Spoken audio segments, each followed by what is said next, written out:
തൃശൂർ വടക്കാഞ്ചേരിയിൽ പാലത്തിന്റെ അഭാവം നാട്ടുകാരെ വലയ്ക്കുന്നു. തെക്കുംകര പട്ടിയാംകുന്ന് പാലത്തിന്റെ നവീകരണ പ്രക്രിയകൾ എങ്ങുമെത്താത്തതാണ് നാട്ടുകാരുടെ യാത്രാ ദുരിതത്തിന് കാരണം. 2023 പ്രളയത്തിലാണ് പാലം ഒലിച്ചുപോയത്.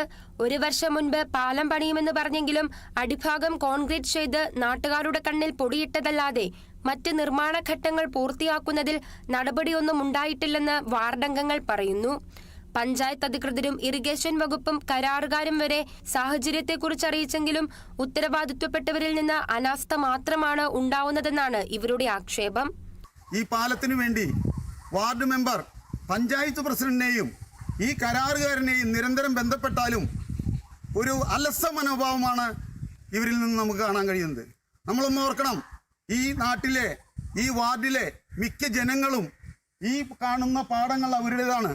ആ പാടം പണിതുകൊണ്ടും അവിടെ നാൽക്കാലികളെ കൊണ്ടുപോയി ഉപജീവനം നടത്തുന്ന ഏക ആശ്രയമാണ് ഈ പാലം. ഇപ്പോൾ ഒരു പശു വീണു, നാളെ ഒരാൾ വീണ് മരിച്ചാലാണ് ഇതിന് അനുശോചനം നടത്തുന്നത്. പാലമില്ലാത്തതിനാൽ സമീപ വാർഡിലുള്ള ക്ഷീര കർഷകരും ദുരിതത്തിലാണ്. കഴിഞ്ഞ ദിവസം പാലത്തിന് സമീപമുള്ള വൻഗർത്തത്തിൽ പശു വീണ് ഗുരുതര പരിക്കേറ്റിരുന്നു. മറുകരയിൽ ഏക്കർ കണക്കിന് പാടശേഖരങ്ങളുണ്ട്. പാലമില്ലാത്തതിനാൽ അവിടെ കാലങ്ങളായി കൃഷിയിറക്കുന്ന പരമ്പരാഗത നെൽ കർഷകരും ആശങ്കയിലാണ്. ഞങ്ങളുടെ ഈ മണലിത്ര എന്ന 5-ാം വാർഡ് എന്ന് പറയുന്ന ഈ സ്ഥലം കൂടെ ഒരു തുരുത്താണ്, ഒരു ഒതുങ്ങി കിടക്കുന്ന ഒരു സ്ഥലമാണ്.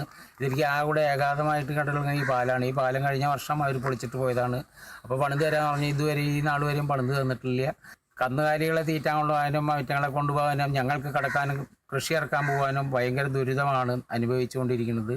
പശു ഒരെണ്ണം ഇപ്പം ഈ കഴിഞ്ഞ ആഴ്ച ഒരെണ്ണം ഈ ഇവിടെ കയറുമ്പോൾ കാലൊടിഞ്ഞു വീണു, തണ്ടൊടിഞ്ഞ് വീണു, കല്ലിൻ്റെ ഇടയിൽപ്പെട്ട് തണ്ടൊടിഞ്ഞ് വീണു. നാളെ ഇപ്പം അതും വളരെ ദുരിതത്തിലാണ് പശുക്കളെ കൊണ്ടുപോകുന്നത്. ഒരു അരിയത്തോടെ പിടിച്ച് വേണം കയറിപ്പോകും. വേറൊരു വഴി ഇല്ലാത്ത കാരണം കൊണ്ട് ഇതന്നെ ആശ്രയിച്ച് പോകുന്നത്.